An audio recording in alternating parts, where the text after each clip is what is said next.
7:35 en Punto Noticias, primera emisión. Saludamos ya con la legisladora Mónica Palacios de la bancada de UNES, que ya está con nosotros. La legisladora Palacios ha recopilado documentación que demostraría los presuntos nexos del presidente de la República con empresas o propiedades en paraísos fiscales, lo que podría derivar en que ha incumplido o al menos en la declaración juramentada, pero vamos a dejar que sea la propia legisladora la que nos explique en qué consiste esa documentación. ¿Cómo está, asambleísta? Gracias por acompañarnos de forma presencial. Buenos días, bienvenida. Saludamos a Alexis Moncayo, quien le habla, Licenia Espinel. ¿Qué va a pasar con esta documentación? ¿En qué consiste la misma? ¿Ha sido ya entregada a la Comisión de Garantías Constitucionales de la Asamblea que está investigando el caso de los Pandora Papers? Buenos días. ¿Cómo están? Buenos días. Muchísimas gracias por la invitación. El día de ayer ya fue entregada pues en la Comisión de Garantías Constitucionales y Derechos Humanos directamente en las manos del presidente. ¿Qué es lo que consiste la información? Pues la primera es la escritura de Bansini International Foundation, que es una de las empresas offshore del presidente Guillermo Lasso, de la cual los beneficiarios son sus hijos. Esa es la una. Y el segundo documento pues es la Gaceta Oficial o el Registro Oficial, donde está hecho justamente la resolución de esa transferencia que pues no fue efectiva cuando el presidente se inscribió para la presidencia. Es decir que el entonces candidato Lasso, cuando ganó la presidencia, todavía tenía inversiones en paraísos fiscales. Así es, exactamente. Es decir, estaba incumpliendo lo que dice la ley, que derivó además de una consulta popular aprobada en 2017. Así es, de forma directa, porque todavía seguía siendo dueño de Pietro Overseas, y también de forma indirecta porque estaba haciendo el traspaso efectivamente a sus hijos con la otra empresa que se llama Bansini International Foundation. Y tenemos que recordar que todas las empresas offshore del presidente Guillermo Lasso en Panamá se llaman Bansini S.A., Bansini Holding S.A. y la otra Bansini International Foundation. Asambleísta Palacios, el hecho de que esta información haya salido recién a la luz, ¿cómo puede contribuir para esclarecer todo este entramado? Usted dice que el presidente en su momento, cuando se inscribió para participar en la última elección, todavía no se había deshecho oficialmente de todas estas propiedades que él dijo no tener, pero ya había dado ese paso. Ese paso se concreta después de que él se convierte en candidato. Ahí no se libraría de responsabilidad, tomando en cuenta que dio el paso y aunque no se legalizara formalmente, ya lo hizo. O sea, él legalmente trató ya de dar sus acciones, pero no se ha hecho efectivo. Y en la ley...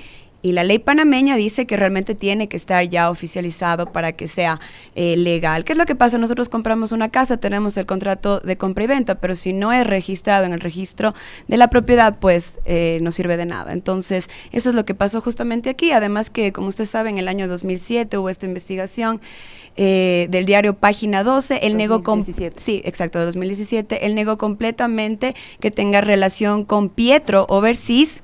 Entonces, en este momento justamente nos envía la carta el presidente Guillermo Lasso con la primera invitación que él tuvo a la Asamblea Nacional, y dijo que sí tenía que ver con Pietro Overseas, pero que ya se deshizo de esos bienes. No sabemos cómo lo hizo, pero sí tiene relación. Entonces ahí está la información. Hay algunas contradicciones en lo que tiene que ver con las respuestas del presidente Lasso tiempo atrás y en la actualidad con respecto de estos temas, porque, a ver, cuando Página 12 y la periodista Cintia García llevan adelante, en colaboración con periodistas de Diario El Telégrafo del Ecuador, la investigación, fue previo a la campaña del 2017. En ese momento Guillermo Lasso dijo: yo no tengo inversiones ni nada por el estilo.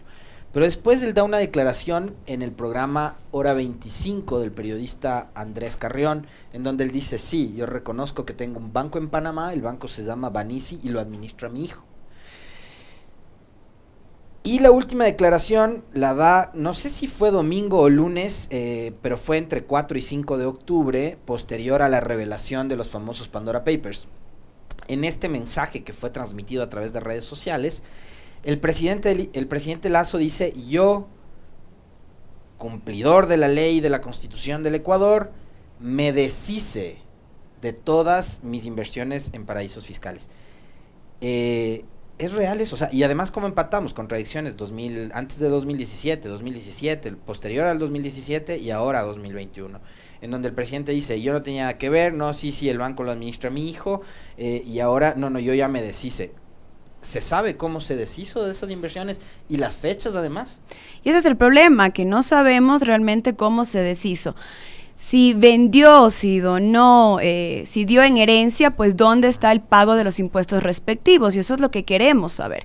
Como sabemos, no ha pagado ningún impuesto sobre esto, y no solamente eso, tenía que después, pues de la consulta popular del 2007, repatriar esos bienes, y efectivamente tenía capitales y bienes en paraísos fiscales, pero no lo hizo, lo envió a los Estados Unidos, y como sabemos tenemos Nord Investment, en la cual pues el presidente tiene 145 casas en Miami, tiene pues una inversión en bienes raíces y también tiene otros fideicomisos en Delaware y Dakota del Sur.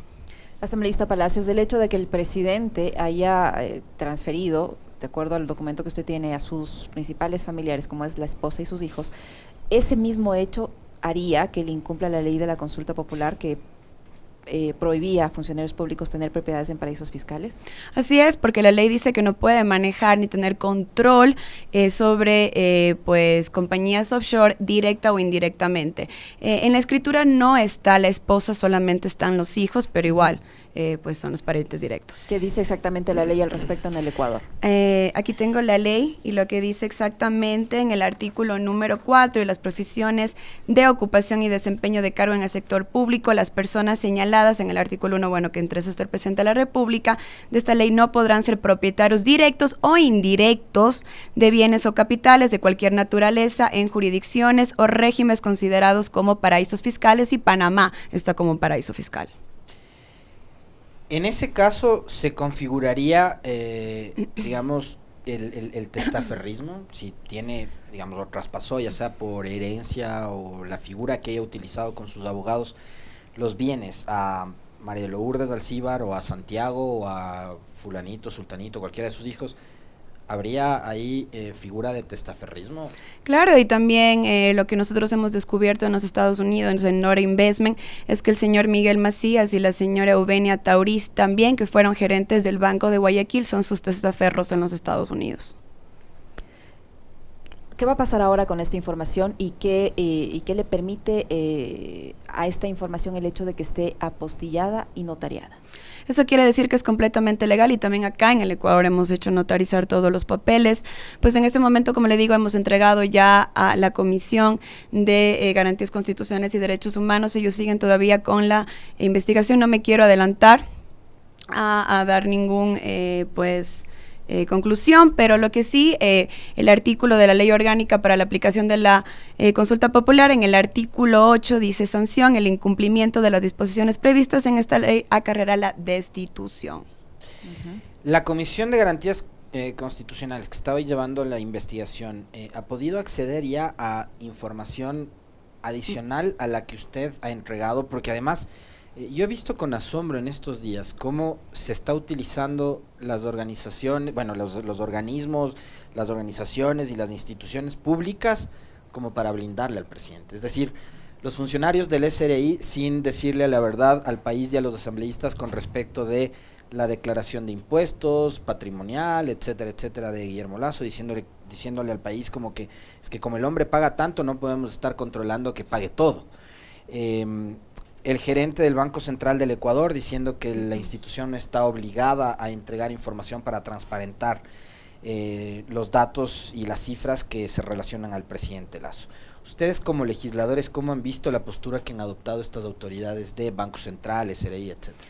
Como yo he dicho varias veces, el que nada debe, nada teme. Entonces, sí hemos visto por parte de las instituciones del Ejecutivo que le están blindando completamente al presidente Guillermo Lasso. Desde la Asamblea hemos hecho un pedido que venga y que diga la verdad al pueblo, porque eso es lo que los ecuatorianos queremos. Si él no tiene nada que ver, si él no tiene bienes y capitales en paraísos fiscales, puede venir como los documentos, así como yo he venido, notarizados y apostillados, y decir yo no tengo nada que ver, y después del de 2017 efectivamente hice la venta, la donación o lo di en herencia, pero realmente no lo he hecho, entonces parece que está escondiendo algo. ¿Qué dice, asambleísta Palacios, la ley panameña respecto a la transferencia de este banco? Usted mencionaba hace unos instantes que el presidente de la República seguiría siendo titular de esta sociedad Pietro, ¿no es cierto? Para explicarle a la audiencia, a quienes nos siguen a través de redes sociales, ¿qué significa eso? ¿Qué significa esta compañía y cuál es el papel que cumpliría todavía el presidente de la República en la misma? Pietro Persis es una compañía que se crea en el año 2011. En el año 2015 absorbe a Banisi Holding S.A., que al mismo tiempo absorbió a Banisi S.A., que fue el primer banco efectivamente del presidente Guillermo Lasso. O sea que él tenía el 100% de acciones de este banco en Panamá, con Pietro Overseas. ¿Qué es lo que pasa? Él ha negado completamente, como le vuelvo a repetir, que él tenía ninguna conexión, pero él ya en el año 2020, específicamente el 6 de agosto, hace la transferencia, ya empieza con el proceso, perdón, el 10 de septiembre. Crea esta compañía Banisi Holding, que le digo que es la que tiene ya sus hijos. Entonces él empieza la transferencia el 10 de septiembre. Se hace efectiva, como dice justamente aquí en la Gaceta Oficial, porque lo que dice el artículo número 45 en la Ley de Procedimiento Administrativo en Panamá es que hasta que no se publique en la Gaceta Oficial no está registrado oficialmente. Entonces la Gaceta se publica el 19 de octubre. El presidente Guillermo Lasso pues registra su candidatura el 23 de septiembre. Entonces, él todavía seguía siendo efectivamente dueño de Pietro Overseas, pero no solamente eso, es que igualmente con el traspaso de estas acciones, él va a seguir siendo indirectamente dueño, porque sus hijos son los dueños de Pietro Overseas en este momento. Yo sobre el tema de Banisi tengo una duda. ¿Este es un banco de primer piso? ¿Es un banco que existe, que tiene oficinas? ¿O es un banco ficticio? Bueno, es un banco en Panamá, pero no tenía oficina. Las oficinas estaban aquí en el segundo piso del Banco de Guayaquil, en Guayaquil. Es decir, era una empresa de papel. Sí, era una empresa de papel efectivamente, pero tenía su oficina aquí en el Banco de Guayaquil, en el segundo piso, y tenía 2 cajeros en San Borondón, en los cuales se alega que el presidente Guillermo Lasso utilizaba para sacar sus capitales, el de sus familias y el de sus amigos sin pagar impuestos. Esta misma documentación que usted la tiene apostillada y notariada, entendería yo, es la que presentó ayer el ex candidato a la presidencia de la República, Yacu Pérez, a la Fiscalía, un poco para abonar con elementos para que la Fiscalía realice la indagación respectiva. ¿En qué medida el hecho de que no sean documentos, en el caso de los que presentó el señor Pérez, no sean los que usted tiene, que están apostillados y notariados, van a servir como evidencia? Pues tienen que estar completamente pues legalizados. El acuerdo de La Haya dice que tienen que tener pues la apostilla para que sean legales en otros países. ¿La Comisión de Garantías Constitucionales debería remitir esta documentación a la Fiscalía? Claro que sí, a la Fiscalía, a Contraloría, a todas las instituciones que sean necesarias. A ver, esta denuncia sale de su parte, usted es integrante de UNES, tengo entendido que Pachacutic también está haciendo lo suyo. ¿Qué pasa con el resto de fuerzas políticas? ¿Qué pasa con el Partido Social Cristiano? ¿Qué pasa con la Izquierda Democrática, que tiene una postura bastante ambigua, que a ratos suelen ser críticos con el gobierno del presidente Lasso, firman una carta entre todas las bancadas para cuestionar las actitudes desafiantes y amenazantes del presidente, pero después salen en entrevistas y se portan tibios y dicen que si le va bien al presidente, le va bien al Ecuador y demás? ¿Cómo está la relación con las otras bancadas para que esta investigación prospere? Porque si ustedes no tienen respaldo de los demás legisladores, simplemente esto puede diluirse. Y a mí me llamó mucho la atención en estos días de escucharle al vocero del gobierno, al señor Gijón, decir que el gobierno está negociando con Pachacutic, que no sé, puede ser que se meta el tema de Pandora en la conversación con PK y con IDE. Pues yo creo que estamos preocupados porque realmente este es un problema a nivel nacional, pero también internacional. Como usted sabe, no es que la bancada UNES ha acusado al presidente de absolutamente nada. Aquí hay una investigación a nivel internacional de 600 periodistas del grupo ICIJ.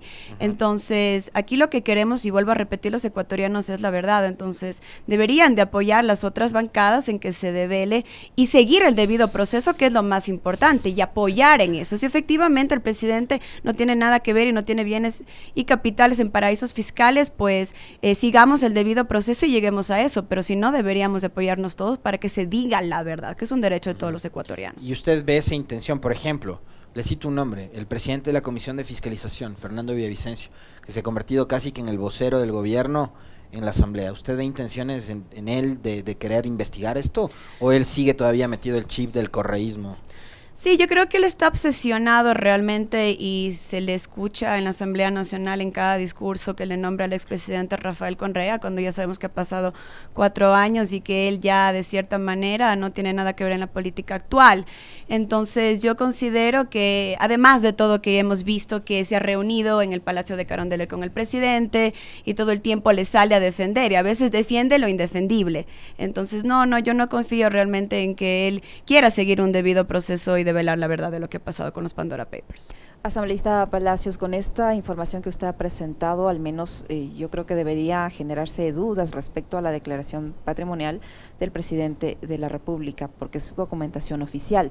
En ese sentido, al ser documentación oficial, es decir, documentación real, ¿cuál debería ser el rol de la Contraloría General del Estado, tomando en cuenta que hay una declaración juramentada del entonces candidato y ahora presidente de la República? Si usted pudo acceder a esta información, ¿cuál debería ser el rol del Servicio de Rentas Internas, de la misma Fiscalía y de la UAFE?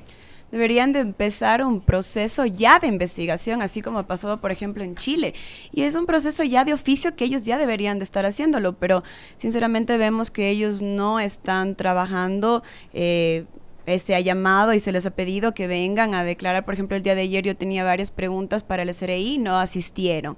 Entonces se tratan de lavar las manos una y otra vez y aquí los únicos afectados somos todos los ecuatorianos. El Ecuador pierde 8.000 millones de dólares al año en evasión fiscal.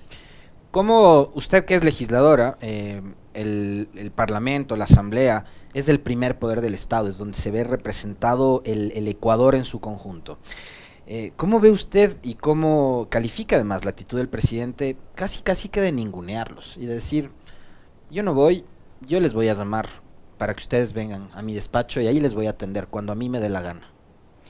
Pues una y otra vez, yo creo que ese comportamiento del presidente Guillermo Lasso, en no llegar ni siquiera a acuerdos mínimos con las bancadas, no se ha reunido con ninguno de los jefes de bloque, es lo que está afectando en este momento a que él no pueda gobernar al Ecuador. Entonces es el reflejo de una actitud soberbia, porque aquí lo que estamos tratando es de trabajar en democracia para tratar de sacar al Ecuador esta crisis económica que nos está afectando con un 5.7% de decrecimiento, que es terrible.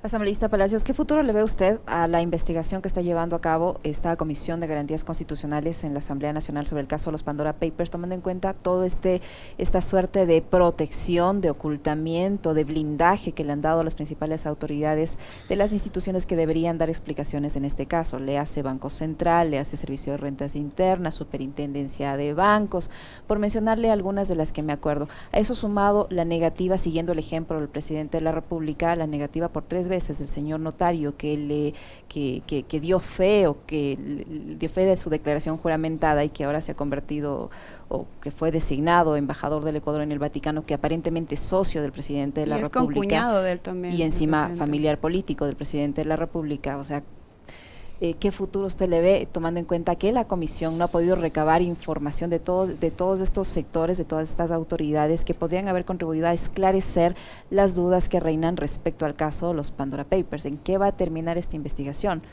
A mí lo que sí me sorprende es que las instituciones del Estado, las instituciones públicas, las instituciones de todos los ecuatorianos y ecuatorianas deberían de estar trabajando para nosotros y realmente están trabajando para el presidente Guillermo Lasso y para encubrir la corrupción y la mentira.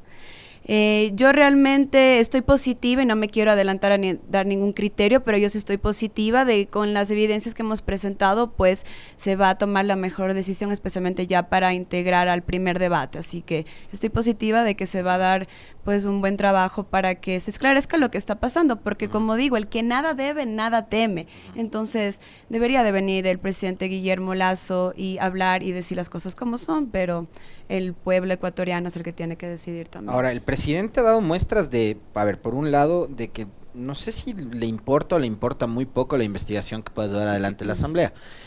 Digo, por un lado está el hecho de haber marcado la cancha primero a la Comisión de Fiscalización, que les dijo, bueno, ahí digamos tiene a su pana y a Ana Belén Cordero, que además es esposa de su secretario jurídico, como presidentes y vicepresidentes.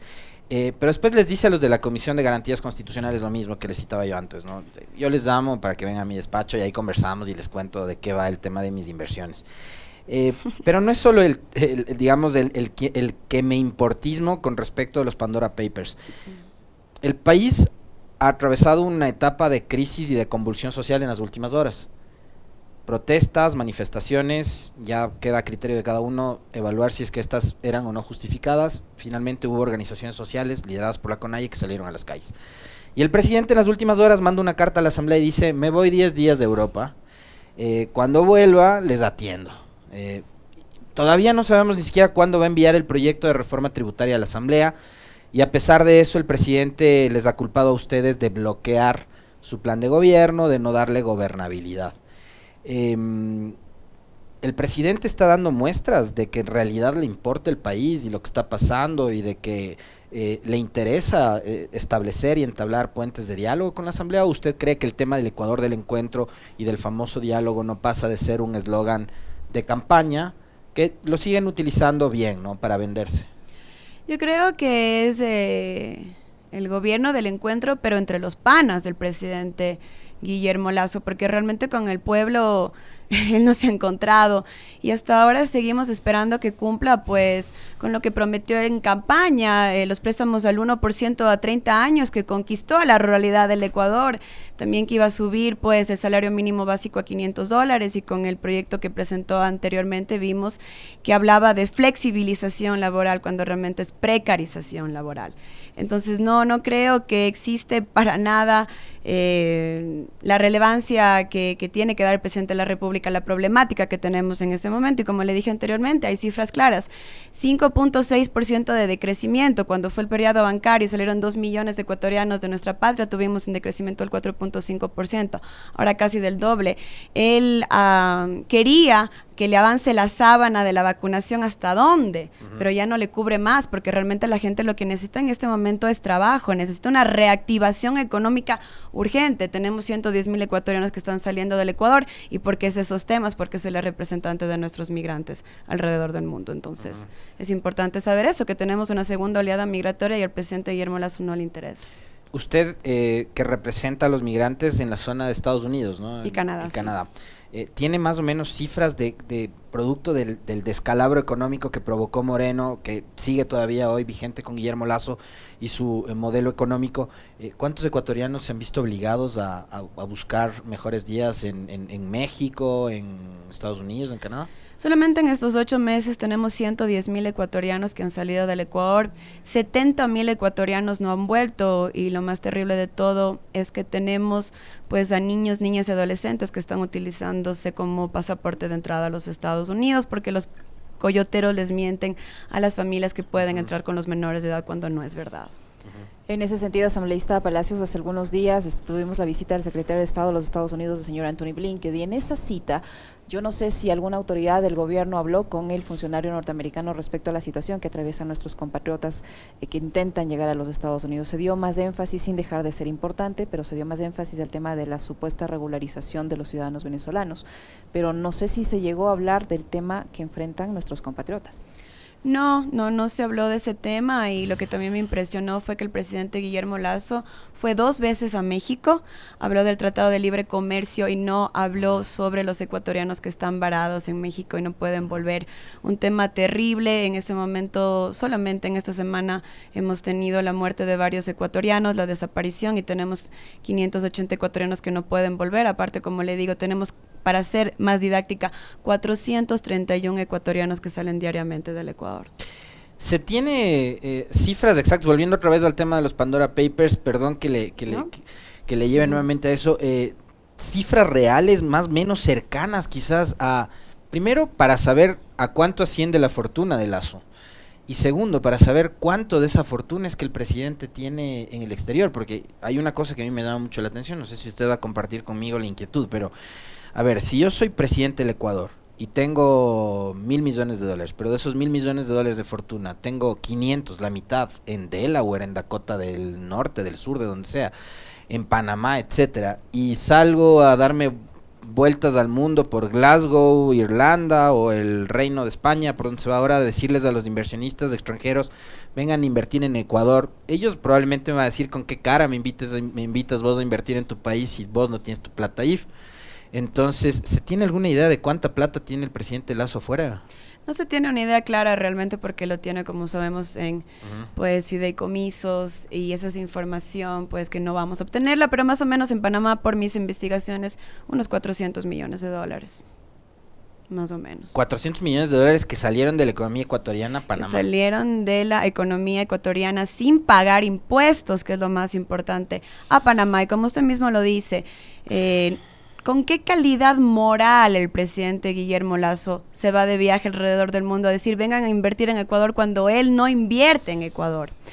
Cuando él afecta a la dolarización. ¿Con qué calidad moral él le dice a los ecuatorianos que paguen impuestos, que pongan el hombro, que estamos en una crisis económica, que es tiempo de que ayuden cuando él no ayuda? Entonces, no estoy hablando del presidente Guillermo Lasso, pero alrededor del mundo hay muchos delincuentes pues de cuello blanco que viven muy bien, y realmente estamos juzgando la violencia que vive en nuestro país, y a veces no estoy justificando la violencia, pero hay gente que realmente le toca robar para sobrevivir. Con ese mismo argumento, asambleísta Palacios, con el hecho de que con qué calidad moral se pide que se invierta, con esa misma calidad moral se está pidiendo a los ecuatorianos que aporten más a través de una reforma tributaria que ha sido ya compartida con los bloques de la izquierda democrática, de Pachacuti y obviamente la bancada oficialista. A eso hay que añadirle el mal ejemplo, digo yo, que ha dado el presidente de la República al no transparentar su situación financiera, la forma como maneja sus finanzas, al punto que también en estos días se conoció un escándalo que salpica a su propia familia, su hijo, con el hecho de haber comprado y con el argumento de cada uno hace con su plata lo que quiere. Sí, está bien, pero hay que hacerlo de forma transparente. Pero pague sus impuestos. Y el señor compró un lujoso yate con una empresa fantasma que no registra el debido pago de impuestos en el Ecuador. Pero con ese contexto se ha pedido o se va a pedir en los próximos días a los ciudadanos que contribuyan. ¿Ustedes tienen conocimiento de si hay algún cambio respecto a la propuesta original de la reforma tributaria contenida en la Ley de Creación de Oportunidades, que ha sido analizada y que ya está por recibir el visto bueno tanto de la izquierda democrática como de Pachacuti y la bancada oficialista? Pues yo todavía no he hecho la revisión, para ser sincera. Yo creo que todavía no nos ha entregado a nosotros, a la bancada de UNES, el borrador del proyecto, sí que no lo he revisado, pero sabemos perfectamente las políticas neoliberalistas, porque así son, del presidente Guillermo Lasso, y yo creo que en este momento lo que tenemos que hacer es reactivar la economía, que es lo más importante en este momento, y ojalá que el presidente Guillermo Lasso entre en conciencia sobre las necesidades de los ecuatorianos. En las últimas horas, digamos, hay un pronunciamiento ya de la CONAIE hasta hace unos minutos que nosotros habíamos estado en el segmento de la opinión, no había respuesta. Ayer el presidente Lasso dijo: regreso de mi viaje por Europa y les voy a recibir el 10 de noviembre. Pero le invita a dialogar a Leonidas Diza, y a Leonidas Diza el presidente Lasso hace 2 semanas cogió y lo metió en el mismo saco con Nebot y con Correa, y le dijo: usted es parte de un triunvirato golpista, y todo el aparato mediático de Creo y del gobierno, con los señores de la posta a la cabeza, que les dijeron de todo a Isa, lo han llamado salvaje, tumbapuertas, terrorista, etcétera. Entonces, ¿usted cree que el llamado a dialogar del presidente Lasso en esta ocasión para tratar de bajar las tensiones con la CONAIE, con Leonidas Diza, es sincero, o cree que se puede reproducir lo que les hicieron a ustedes? Porque entiendo que a la señora Guiñaga, a Fausto Jarrín, les invitaron a dialogar, y casi que les tendieron una trampa, ¿no? Después sacó un tabloide que es de los Pelagatos, una publicación de algo que era sumamente importante, porque se reunía el presidente con los representantes del principal partido u organización política de oposición, pero les vendieron mal, ¿no? Dijeron que fueron a pedir cosas que no, y se convirtió en un chisme la noticia. Entonces, ¿usted cree que esta invitación a dialogar se la puede tomar en serio, o puede ser, digamos, otra trampa más? No solamente eso, Alexis, recordemos lo que pasó con Bella Jiménez. Hay un corrupto y un corruptor. Entonces, ¿qué fue lo que pasó ahí? ¿Qué pasó con ella? ¿Y cuál es la verdad? Realmente no sabemos información de primera mano, pero Obviamente que parece que hubieron negociaciones con el ministro de Transporte, de Obras Públicas. No estamos seguros 100%, pero eso es lo que se ha dicho una y otra vez, además que hay información bastante extraña que se ha develado. Entonces, como vuelvo a repetir, hay un corruptor y el que le quiera corromper a la persona. Entonces, yo sinceramente opino que sinceramente se ha tratado de hablar con el presidente Guillermo Lasso, no solamente la CONAIE, sino diferentes organizaciones sociales, y el presidente dice que es el gobierno del encuentro, se encuentran, pero no pasa absolutamente nada. Entonces aquí no solamente llevar conversaciones, que está muy bien, pero es ya llegar a acuerdos concretos y empezar a trabajar, y es lo que no está haciendo el presidente Guillermo Lasso. ¿Dónde están los proyectos económicos urgentes, que es lo que necesitamos? ¿Dónde están políticas de salud, políticas de seguridad ciudadana? Hasta este momento el Ecuador está en un stand-by, y ¿hasta cuándo va a durar eso? Los ecuatorianos ya no podemos más. Muchísimas gracias, asambleísta, por su tiempo, por la información que nos ha proporcionado. Sabemos que tiene otro compromiso. Le agradecemos por su visita. Vamos a estar pendientes de cómo avanza la investigación. Muy amable. Muchísimas gracias a ustedes, un honor.